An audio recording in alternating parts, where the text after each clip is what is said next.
Hey, Thrive Loud listeners, Lou Diamond here. This is the 777th episode of Thrive Loud. Figured 3 sevens, straight sevens across. This was like the jackpot episode. And we do not disappoint. This episode, we bring you sports and celebrity agent and global advocate for addiction and recovery, Darren Prince. Darren represents super icons such as Magic Johnson, Hulk Hogan, Jerry West, and the late Smokin Joe Frazier, Muhammad Ali, and even Knievel, to name a few.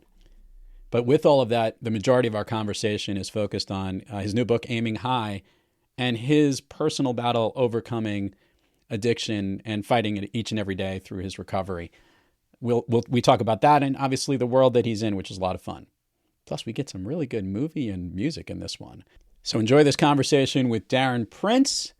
And to all the dads out there, happy Father's Day. A little shout out to the dads, and even Darren gives a shout out to his late father as well. So best to everyone out there, and sit back and relax and enjoy this episode of Thrive Loud with Lou Diamond. Man, that's a real shame when folks be throwing away a perfectly good podcaster like that. Want to learn from those that are taking their lives, their businesses, and their passions to the next level? Best-selling author of Master the Art of Connecting and professional speaker Lou Diamond is here to connect you to some of the most inspiring and amazing people on the planet. Get ready to thrive loud with Lou Diamond.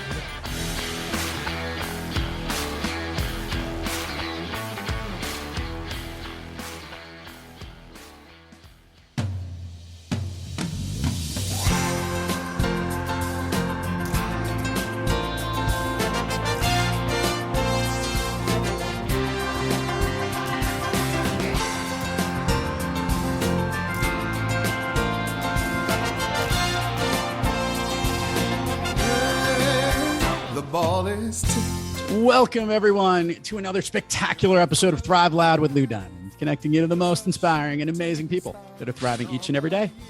I'm your host, Lou Diamond. Today on Thrive Loud, we have a prominent sports and celebrity agent and global advocate for addiction and recovery. His agency has represented some of the most recognizable names across the globe, like Magic Johnson, Hulk Hogan, Roy Jones Jr., Chevy Chase, Carmen Electra, and even the late Muhammad Ali, just to name a few. He has overcome his own personal struggles and is focused on helping others avoid and break free from addiction. Thrive Loud listeners, we are aiming high today as I bring you the Darren Prince. Darren, how are you today? Good, man. Thanks for having me, Lou. Darren comes to us. He's been isolated and segregated to the bedroom. Nope, not because of any virus, but because he's got so many people working in his house that he had to find a quiet spot, and that spot was just in the bedroom. So we got him here on an iPad, trying to be at his best, which it seems like he always is. And he's got a great story, a great career, and a really important message. Here's what I want to do, Darren. I want to catch our listeners up to speed, if you could. I don't want to rewind all the way to the womb, although we can go there if you want to. But I kind of want to understand a little bit about your journey, like the explosive growth in the space that you're in and the wall that I think you hit. Mm-hmm. So you want me to start more with the personal aspect or a combination of both? I have a feeling it's going to be a combination of both as you start to roll. It's hard to break them down. So more or less, I started a multimillion-dollar baseball card company as a teenager. I had a feeling of less than from the time I was 7, 8 years old. Never felt a part of, labeled learning disabled, teased quite often in small special education classrooms. And opportunity came from an intro to business teacher to start and create, more or less, I would say, back then in 1984, a business. In my own mind, I had one. I started buying all my friends' card collections. I thought it was corny. It wasn't cool anymore. They were interested in girls. I was a late bloomer. I can care less about girls. I had 4 different odd jobs to, accumulate funds to buy everybody's collection. And I knew what they were worth. I just didn't know where to sell them until this teacher challenged me, and went home, spoke to my dad that night. And he was such a great mentor and best friend and business savvy entrepreneur, started multiple businesses. And he basically forced me to have a vision with it. And thought I was crazy when I said I need about 8 or 9 worth of insurance. And he said, I'll get you $1,000 worth. And I meant 8 or 9,000. And when he asked me, where the heck did you get 8 or 9,000 cards? He'd been screwing people or robbing. I don't like this at all. And I showed him what I was doing and what I bought each collection for. And he realized, look, these guys just wanted money. They were fair deals at the time. And I had a whole strategy implemented to set up at a convention 2 weeks later, which was called the Baseball Card Show back then. Now it's all sports cards, and spent 2 weeks every day making sure that my display was going to be meticulous and perfect, and made over $1,000 on that Sunday afternoon. And, you know, we touched earlier on the whole younger generation, so driven on entrepreneurship and so driven on the materialistic things with everybody else who's showing on social media. And what I was hiding was I started 6 months earlier dabbling in drugs. I had bad stomach pains at sleepaway camp and was given a green liquid that made me feel like Superman. Everything. How young were you then? How old were you? 14. Okay. And everything went away. All those inadequacies, feeling of less than, not as popular, not as good looking, not as smart. And I went back to the bunk. I was now the cool kid, the popular one, the talkative one. And I wound up doing it every night for 3 weeks, complaining of stomach pains, even though they weren't there most of the time after that first or second night, and found out when my mom and dad came for visitation day, I was taking liquid Demerol. So, so, you know, for me, when I look back at that time, you know, I didn't speak up. I just went with it. And I always had something to prove to my classmates and to my teachers. And, you know, I started a sports and celebrity autograph memorabilia company after I sold Prince of Cards, my card company, at 19 for over $1 million. And that business eventually led me into representing athletes and celebrities when I sold the memorabilia division, and Magic Johnson became my first client. And there was always this looking back. Jay Shetty's a good friend, and I talked about this on his podcast, that most people get there and you don't stare back. You realize you arrived at the top of the mountaintop. And I mean, we're talking, it was Muhammad Ali, Smokin Joe Frazier, may they rest in peace. Evel Knievel, may he rest in peace. Hulk Hogan, Ric Flair, Charlie Sheen, Chevy Chase, Dennis Rodman. I mean, so many over the years. Denise Richards, Carmen Electra, clients, Jerry West, Oscar De La Hoya. And there was just such a period of just looking back and wanting everybody to know I arrived when I did arrive. Because usually it's the opposite. Most people want you to think they arrived and they're nowhere close. Most people want to put the flash and the positive parts of their life out, you know, front and center or on social media, which causes mental health issues. 100%. We see it to this day. It doesn't matter if you're in your teens, your 20s, 30s, 40s, you see friends, you see colleagues you grew up with, coworkers, acquaintances, and they're posting cars and houses and jewelry and everything else. And what does that do?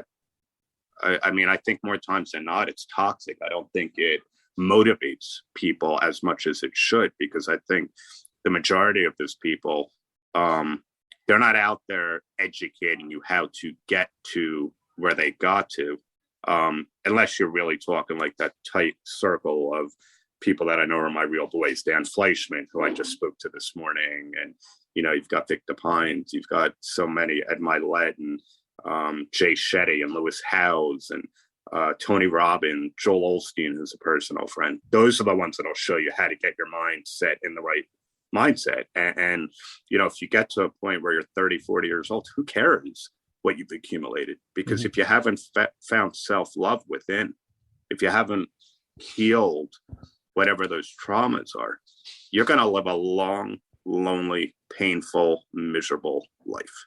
And we see it time and again. And it's a reason why celebrities, you know, you see these horrendous overdoses with musicians and celebrities, and same thing. So nobody's off limits from it. Darren, so I want to rewind here from the age of 14 and partaking with drugs back then.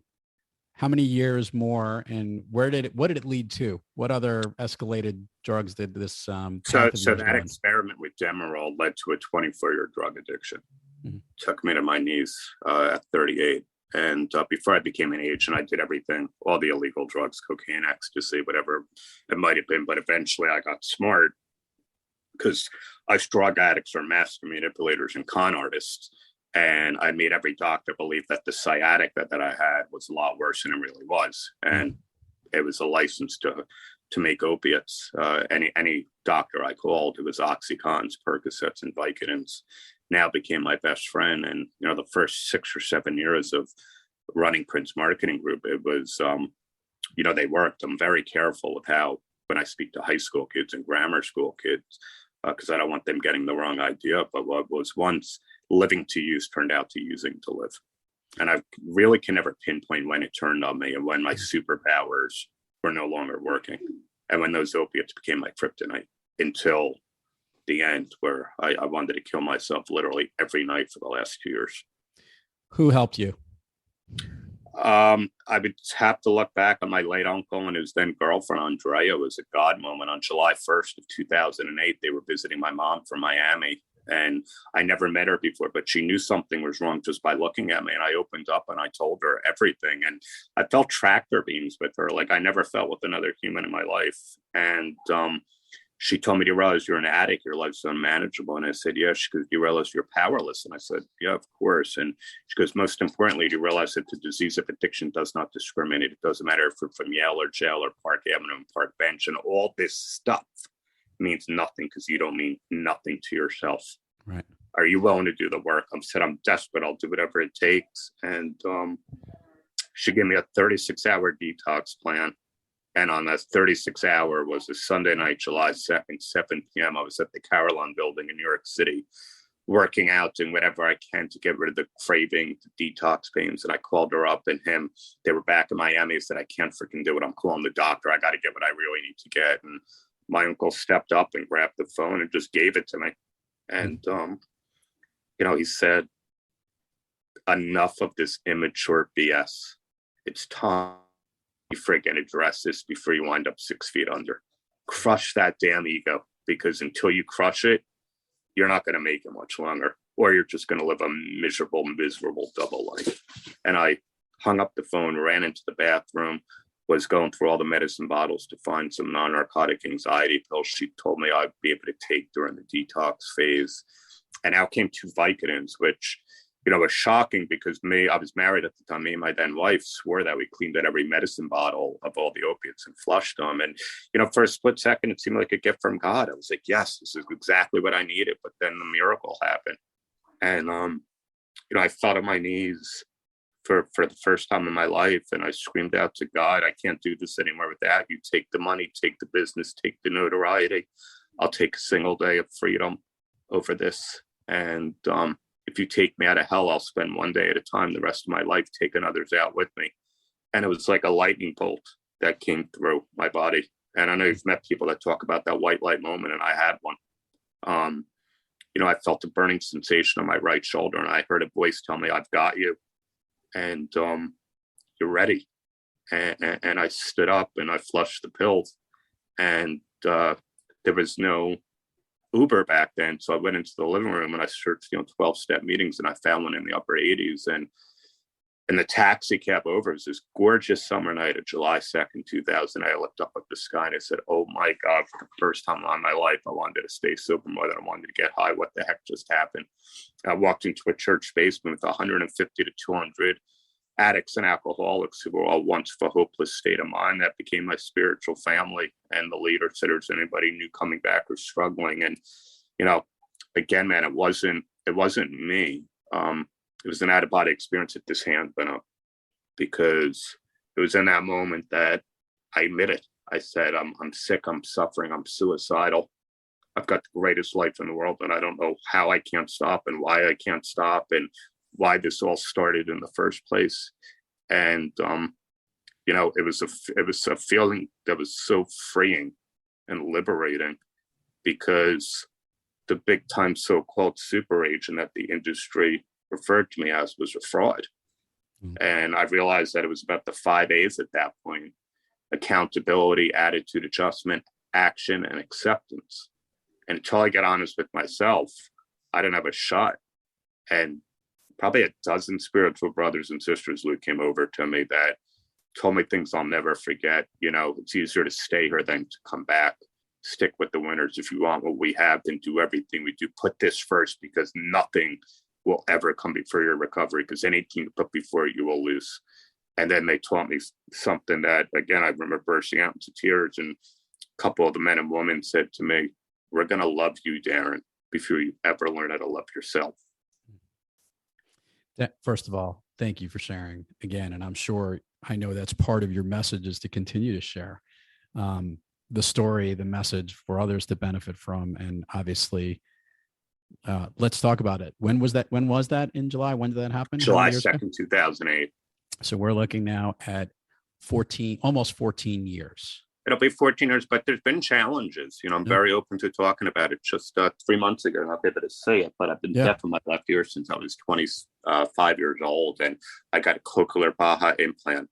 And I advised the doctors in advance. I can't go on with painkillers. I woke up, they had me on fentanyl, which is brutal. I mean, I never would have been alive if that stuff was around. My girlfriend picked me up at the hospital, and she, obviously, you see me extremely different. I'm not the person I am when I'm spiritually sober, but my sponsor taught me there's a big difference between drug use and drug abuse. And if your foundation is not solid, you got to question your recovery in the first place. Yeah. Because in recovery, we do need to go through surgery. We do have health issues. We do have real physical pain. Yeah. Your real physical pain will eventually disappear. Your drug addiction never will. And so, keeping in touch with a lot of my spiritual brothers and my sponsor, Steve, who's one of my dearest friends in the world. I hate even referring to him as a sponsor. There was challenges during it. There was times where, a couple of days I couldn't take certain pills because of my stomach and, THC gummies and things like that. But you do what you got to do, and you stay connected. For anybody that's listening, that's actually in recovery, I know it's something that comes up all the time. It's that connection, and it's that accountability to know that with Darren Prince, even coming up on 14 years sober, if you wake up that beast, all hell's coming with them. Yeah. And I don't care who you are. I don't care what client you are. I don't care what family member or what loved one. You are not coming first before my drug addiction. And so it's been humbling to get through something like that and experience it. I knew it all along. I was never somebody that had self-confidence with recovery. I never will. I know self-confidence with recovery is a huge liability. I have the moment of right now. I have today. And if somebody has 30 years for 3 days or no time, and they're willing to make that jump to better their mental health, if it's depression, anxiety, suicidal thoughts, bipolar, or substance abuse or alcoholism, we're all equal. That's it. We're all trying to do the right thing today. I got a question for you, Darren. This is a good one. You have access to some of my favorite, some of the world's favorite, positive thinking. You mentioned all of them, from Jay to Tony to Ed, and the list that you continue to go with, who are all about making sure that, you check in each and every day and understand that you're good with yourself. Did you ever think that the tap on your shoulder or that feeling you had that day was actually you checking in on you? That's interesting. It gets me a little emotional when I think about it, because the writer, Kristen McGinnis, is in recovery, my publisher, Anna David of Aiming High, they were incredible with the book that they wrote. I mean, all I did was speak into a tape recorder and meet them. You didn't speak into a tape recorder. Let's make it clear. It was some digital device. I haven't found a tape recorder in a long time, Darren. She recorded whatever she used. So whatever MP3 or whatever you call things. So she talked about like certain people having those out-of-body experiences, and whether it's that little voice in your head, or it's truly God, or it's truly a bigger being, or we're literally, excuse my French, going so batshit crazy that we're losing our minds, and that person leaves your soul and tells you, look, this is it. And so I don't know. I mean, it could have been. I'm not so religious anymore. I grew up in Jewish faith. When my dad was alive, he passed in 2017. I used to tell him and my mom, I believe that religion is for those a little bit of afraid of going to hell, and I believe spirituality for those who have been there, and I've been there. So I choose to live my life spiritually.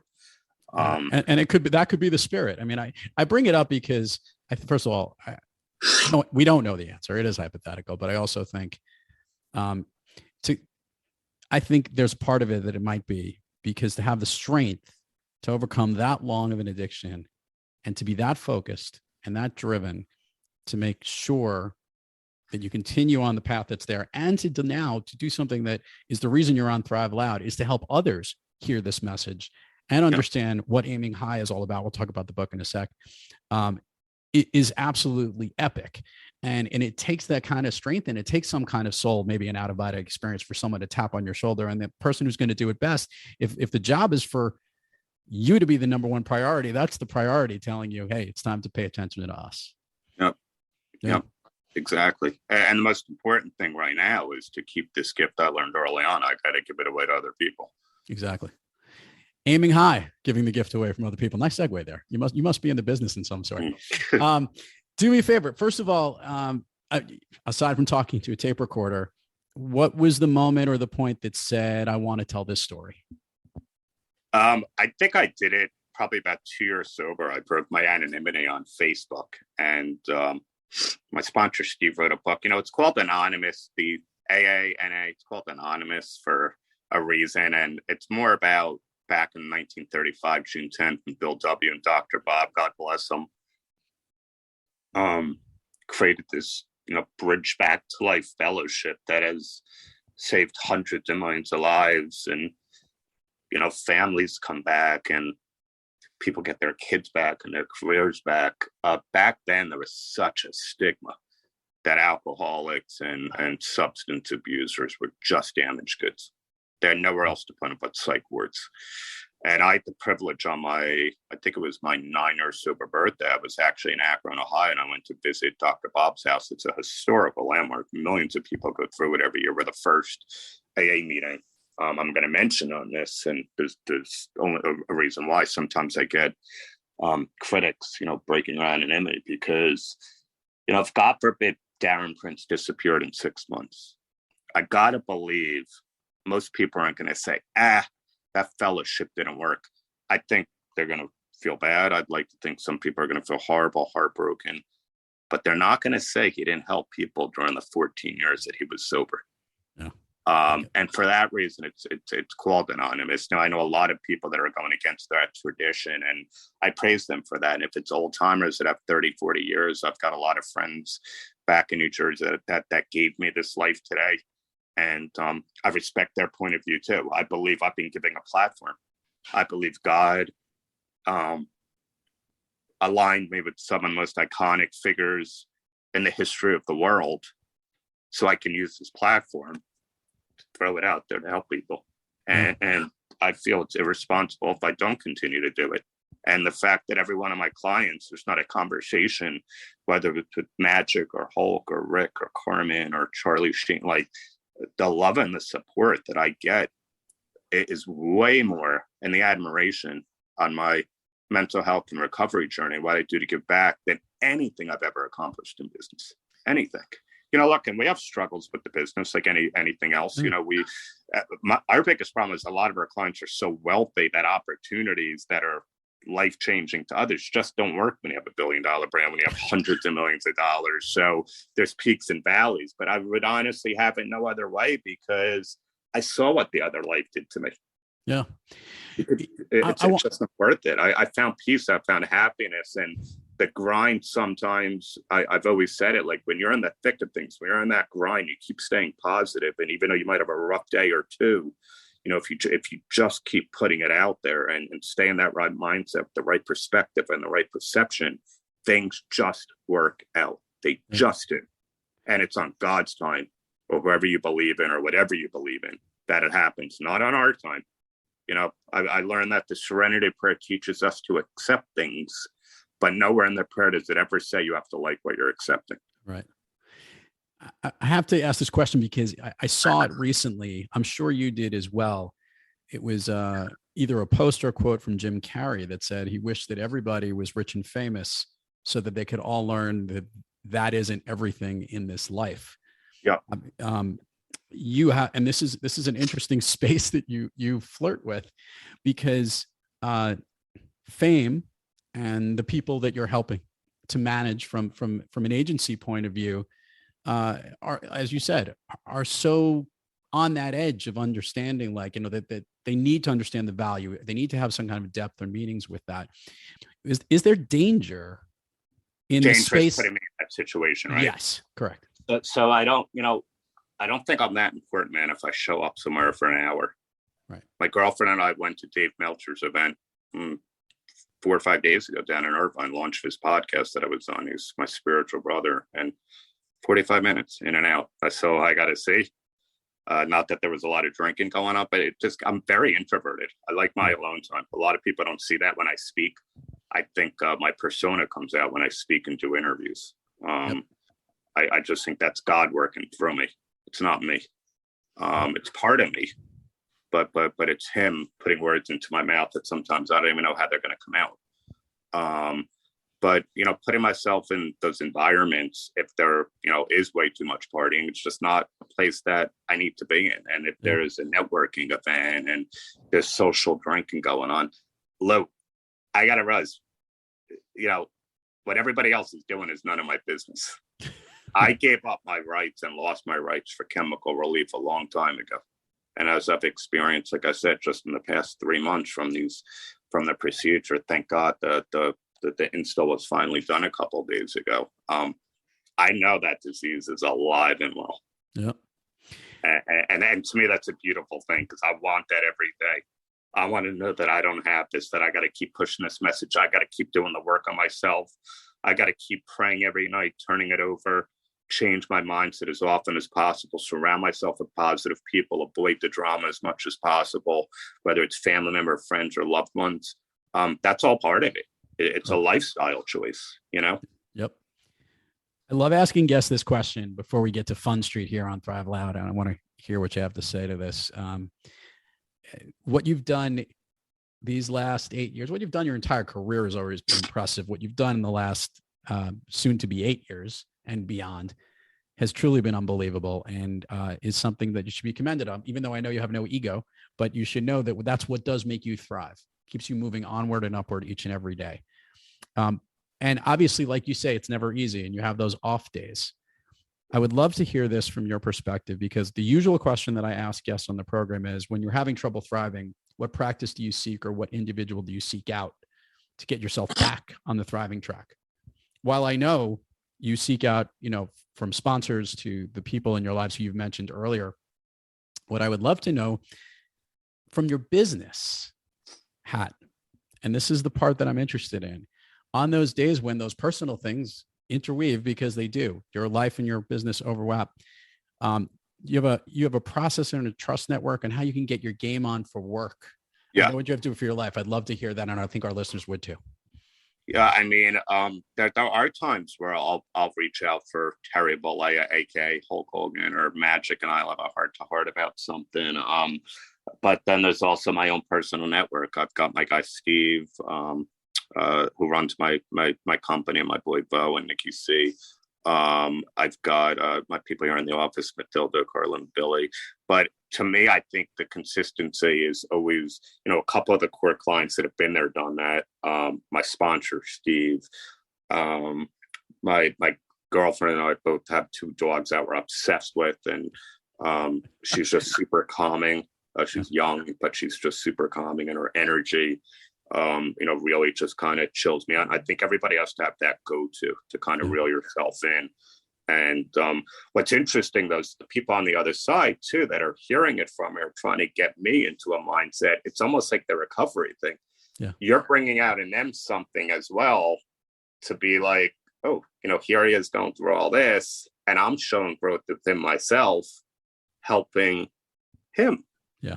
So it kind of works both ways, that I'm able to deal with this. Not that something's catastrophic, but most of the time it's just all over the place. And you just need that calming voice of reason to kind of just shut it down and reprogram your thought process. Love it. Darren, let's do the admin part of the show, and then we'll wrap with a very fun version of Fun Street here. Share with the listeners all the places people can get Aiming High, websites, URLs, whatever you want to do. We'll put it in the show notes, but it gets way more engagement when I hear it. So Instagram is @agent_DP. Facebook is Darren Prince. I think it's there's probably only one. out of Los Angeles, California. My business website is princemarketinggroup.com. And I've got my personal recovery site, officialdarrenprince.com. And most important is my aiminghighfoundation.org, where 100% of the proceeds go to scholarship people. So if any listeners would like to contribute, it's actually more than 100%, because I go out of pocket quite a lot myself to get people treatment or whatever it is that they need with my affiliation with Banyan Treatment Centers. There's about 14 properties around the country now, and they're very near and dear to me. Mm-hmm. Tell you what we're going to do here. We're not only going to put that in the show notes, but we're also going to make a contribution to the show, to your cause. Thank you so much for that. Thank you. For letting people know about it, and we'll let people know where they can get it. Thank you. You look like a fun guy normally. I know you've had a rough go of it, but I'm checking you out. You're less you're not as follically challenged as I am, but you're pretty sharp, and you've got a witty sense of humor when you want it to be. Here's how we roll. Today was a good day. I slept pretty good, so Mondays could usually be all over the place, but it's been a good morning so far. Darren, let's do this. I want to start off on Fun Street. First of all, do you have an all-time favorite movie, or one that you love to rewatch? Probably, if I really want to laugh, Wedding Crashers. That's always a good go-to. Jerry Maguire, obviously, knowing my life. My girl's recent addiction to Impractical Jokers. I find that kind of funny. We watch it. She does the marathons for like 10, 12 hours at a time. Okay. I'm going to do the speed round here of Fun Street with a special Darren Prince flavor at the end. I'm curious to see where this goes. Oh, wait. Step Brothers. We got it. You're like the second one this month that hit the Step Brothers. Yeah, it is. Can't. I mean, it's just, I've got a Catalina wine mixer t-shirt that every time I wear it, I literally can't even tell you how many times I get stopped. The fucking Catalina wine mixer. And then I got another one that says Prestige Worldwide. Great t-shirt with black lettering, and people go crazy over it. That's amazing. We think it would be very prudent. Can we turn our beds into bunk beds? Yes. Why are you guys so sweaty?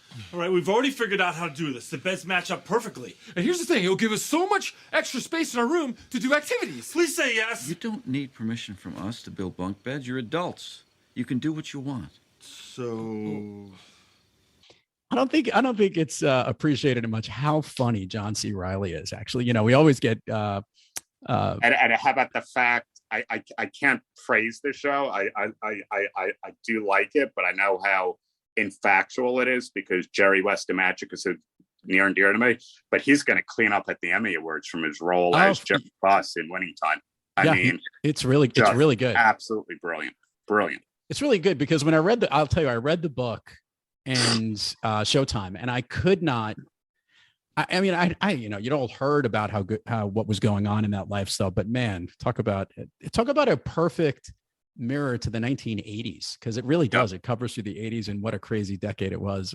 I think too, the stock. I think it's bringing fashions back. Yeah. I think that, the young. I read a big story about that. As long as it doesn't bring the hair back, just don't bring the younger generation is going crazy over the style and expects certain shoes and looks to come back. And Darren, if big hair comes back, I'm moving to Texas or something. The big hair, I don't think is going to come back. That one, I think we're safe. Okay, here's what we do. I'm going to do the speed round here, Darren. I'm going to ask you a question. Want the first thing that comes to your mind. Most of these things are things that lift you up, motivate you, and basically make you thrive. You ready? Okay. Yeah. Okay.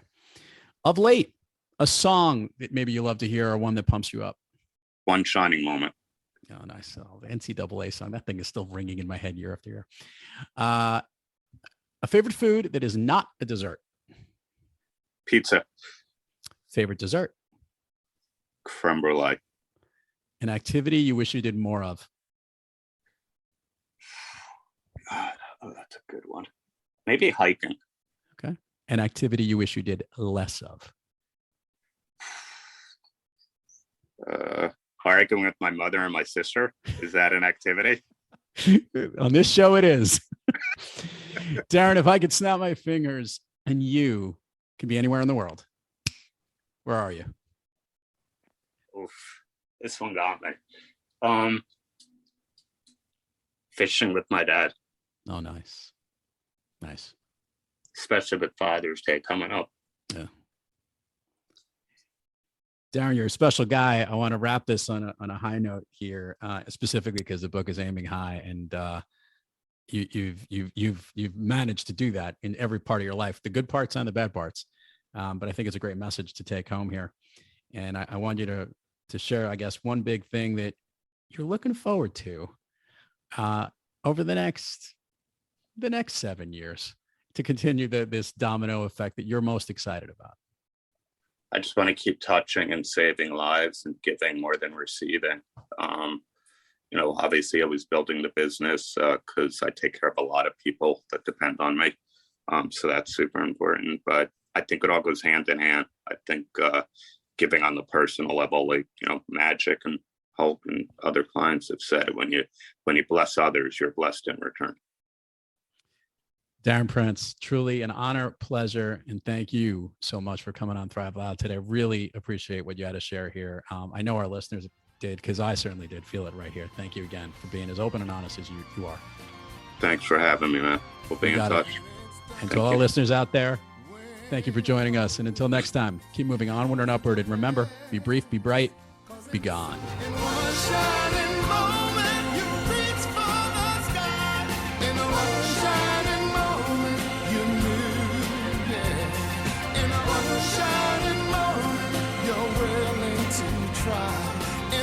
Shining moment you knew.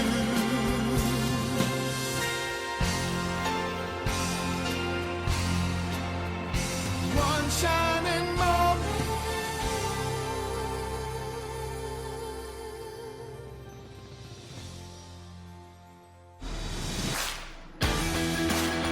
You've been listening to Thrive Loud with your host, Lou Diamond.